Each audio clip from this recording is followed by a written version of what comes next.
وَهُوَ الَّذِي يَقْبَلُ التَّوْبَةَ، اللہ وہ ذات ہے جو قبول کرتا ہے توبہ عن عبادہ اپنے بندوں کی، وَيَعْفُو عَنِ السَّيِّئَاتِ اور ان کی سیئات سے اللہ درگزر کرتا ہے، جو انہوں نے کوئی برائیاں کی ہیں، غلط کام کی، اللہ ان کو معاف بھی کرتا ہے۔ اور یہ بھی خیال رکھنا وَيَعْلَمُ مَا تَفْعَلُونَ، جو کچھ تم کر رہے ہو اللہ اس کو جانتا ہے۔ توبہ کس چیز کا نام ہے؟ نبی علیہ السلام نے فرمایا التوبہ الندم، توبہ نام ہے ندامت کا۔ توبہ کس کا نام ہے؟ ندامت کا، پشیمانی کا۔ حضرت علی رضی اللہ تعالیٰ عنہ بیٹھے تھے مسجد میں، ایک آدمی آیا دیہاتی، وہ آیا جلدی جلدی، تو اس نے آ کے نا استغفر اللہ استغفر اللہ، یعنی ایک رٹا رٹایا جملہ استغفر اللہ استغفر۔ حضرت علی نے اسے بلایا بھی یہ کیا کر رہا ہوں؟ کہا جی میں استغفار کر رہا ہوں۔ یہ کیا طریقہ ہے اللہ سے معافی مانگنے کا؟ بس اس طرح نہ تجھے پتہ ہے میں کیا کہہ رہا ہوں، میری زبان سے کیا نکل رہا ہے، طوطے کی طرح رٹا رٹایا جملہ استغفر اللہ استغفر اللہ استغفر، پتہ نہیں ہے میں کیا کہہ رہا ہوں۔ تو اس نے کہا امیر المومنین پھر مجھے بتلائیے توبہ کرنے کا، مجھے تو یہی پتہ ہے، جو مجھے پتہ ہے میں وہی کر رہا ہوں، آپ مجھے بتائیں کہ توبہ کیسے کرنی ہے۔ تو حضرت علی رضی اللہ تعالیٰ عنہ نے فرمایا کہ توبہ سب سے پہلے اس توبہ کے اندر یہ بات ہے کہ انسان نے جو پہلے گناہ کیے ہیں ان گناہوں کے اوپر انسان کو شرمندگی ہو، جو میں نے کیے ہیں ان گناہوں کے اوپر مجھے پشیمانی ہے، ندامت ہے، شرمندگی ہے۔ پھر اس گناہ کے کرتے ہوئے جو فرائض چھوٹ گئے ان کو ادا کرنا ہے۔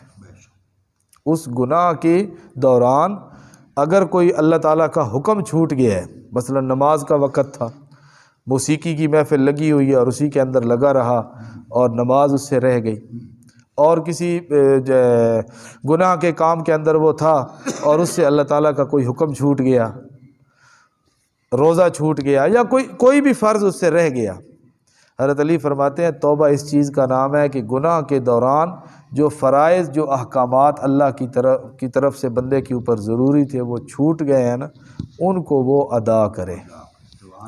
اور تیسری بات کہ جس طرح اپنے نفس کو اس نے گناہ پر تیار کیا تھا، گناہ پر بھی تو اپنے آپ کو تیار کرنا پڑتا ہے نا، ذہن بنانا پڑتا ہے، انسان ذہن کے اندر ایک خاکہ بناتا ہے میں یہ کام ایسے کروں گا ایسے کروں گا، یعنی پورا۔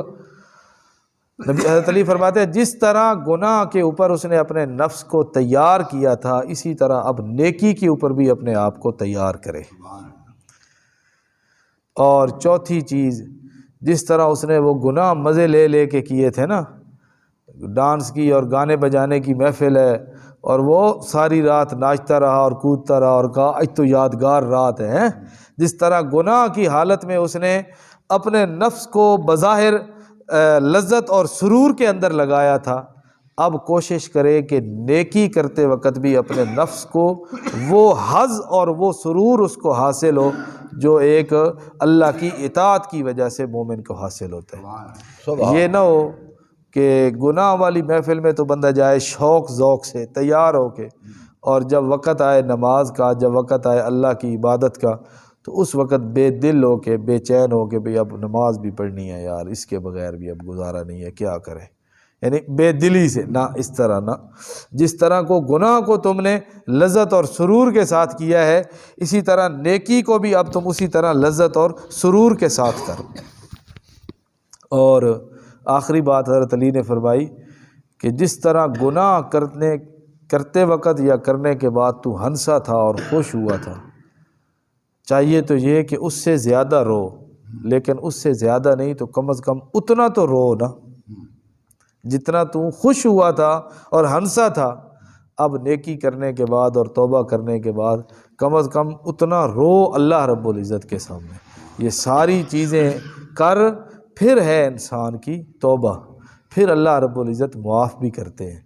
اور یہ بھی نہیں ہے کہ ایک مرتبہ توبہ کر دی، گناہ کیا، توبہ کر لی، پھر دوبارہ گناہ سرزد ہو گیا تو شیطان ذہن میں وسوسہ ڈالتا ہے یار ایسی توبہ کا کیا فائدہ، آج توبہ کی ہے کل پھر گناہ کر لی ہے، پھر توبہ کی ہے پھر گناہ کر دی ہے، تو شیطان وسوسہ ڈالتا ہے یار اس توبہ کا کیا فائدہ ہے، بس کرتا رہ، پھر وہ ابھی تو جوانی ہے، جب بال سفید ہو جائیں گے، بوڑھے ہو جائیں گے، پھر توبہ بھی کر لیں گے، توبہ طیب بھی ہو جائیں گے۔ یہ بھی نہیں، شیطان کے اس وسوسے کے اندر بھی نہیں پڑنا، بلکہ اگر توبہ توڑ دی پھر توبہ کرنی ہے، پھر توبہ ٹوٹ گئی پھر کرنی ہے۔ وہ کسی فارسی شاعر نے کہا ہے نا، باز آ باز آ ہر آنچ ہستی باز آ، 100 بار اگر توبہ شکستی باز آ۔ اگر 100 مرتبہ بھی تو نے توبہ کو توڑا ہے نا، پھر توبہ کر لے۔ اللہ رب العزت انسان کے لیے توبہ کا دروازہ بند نہیں کرتے۔ کس وقت تک بند نہیں کرتے؟ جب تک کہ اس کی روح اس کے حلق تک نہ پہنچے۔ اس سے پہلے وہ جتنی مرتبہ توبہ کرے پھر توڑے، توبہ کرے پھر توڑے، توبہ کرے پھر توڑے، اللہ تعالیٰ ہر مرتبہ اس کی توبہ اور اس کی ندامت اور اس کی پشیمانی کو اپنی بارگاہ میں قبول کر کے پہلے سارے گناہوں پہ اللہ قلم پھیر دیتے ہیں۔ اللہ پاک عمل کی توفیق عطا فرمائے۔